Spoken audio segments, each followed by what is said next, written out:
Ada yang mempunyai pattern yang diturunkan misalnya pada kanker payudara misalnya, kanker usus misalnya.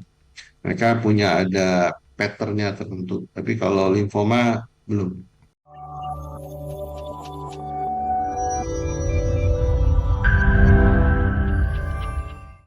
Apakah ini juga ada gejala yang berkaitan dengan riwayat keluarga Dokter Ralph atau tidak selalu? Ya, keluarga yang bermutasi tersebut ada yang beberapa yang diturunkan. Sampai saat ini limfoma kelihatannya masih belum dilihat sebagai punya pattern tertentu. Ada yang mempunyai pattern yang diturunkan misalnya pada kanker payudara misalnya, kanker usus misalnya. Mereka punya ada patternnya tertentu. Tapi kalau limfoma belum Oke, belum baik. ter apa belum ter ter apa ya termasuk dalam yang diturunkan. Oke. Saya kembali lagi ke Dokter Taufik.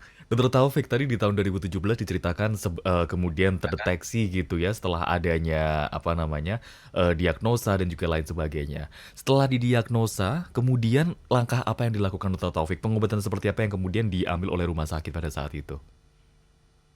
Baik, langkah apa yang dilakukan rumah sakit terhadap apa yang terdiagnosa pada saya pada waktu itu, seperti apa yang disampaikan Dr. Lab tadi, bahwa pilihan yang pertama adalah kemoterapi. Hmm. Tetapi seperti yang saya sampaikan di awal, saya sendiri pun juga sudah kambuh 3 kali, berarti 4 kali pengobatan. Yang pertama memang kemoterapi, yang saya jelaskan tadi kondisinya di pundak atau leher bagian kiri. Kemudian yang kedua itu seperti tempat-tempat yang disebutkan Dr. Lok bahwa ada beberapa tempat yang masih memungkinkan untuk terjadi benjolan. Saya kambuh di yang kedua itu di paratrakea. Paratrakea itu di dalam rongga dada di bagian tengah. Kemudian yang kambuh selanjutnya di hilus ke paru kiri atau di rongga dada bagian sebelah kiri.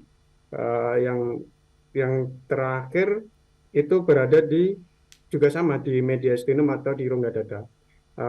Langkah yang pertama saya kemoterapi, yang kedua karena pada waktu itu ada evaluasi ulang dari dokter hematologi saya, kemudian kemoterapi juga, yang ketiga ada radiasi, yang terakhir kemoterapi.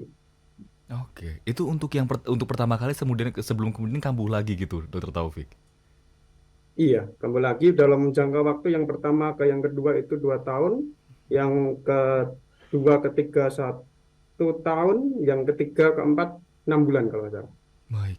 Pada saat pertama kali itu sebelum kemudian pada saat proses pengobatan gitu ya, yang dirasakan oleh tubuh seperti apa sih Dokter Taufik? Ya, kalau pada saat pengobatan pada dasarnya hampir orang kemo itu mungkin rasanya hampir semua sama ya. Pada Hmm. waktu itu kan obat kemo itu sendiri dimasukkan dalam infus dalam tubuh saya. Ya, eh, konsep awalnya kan memang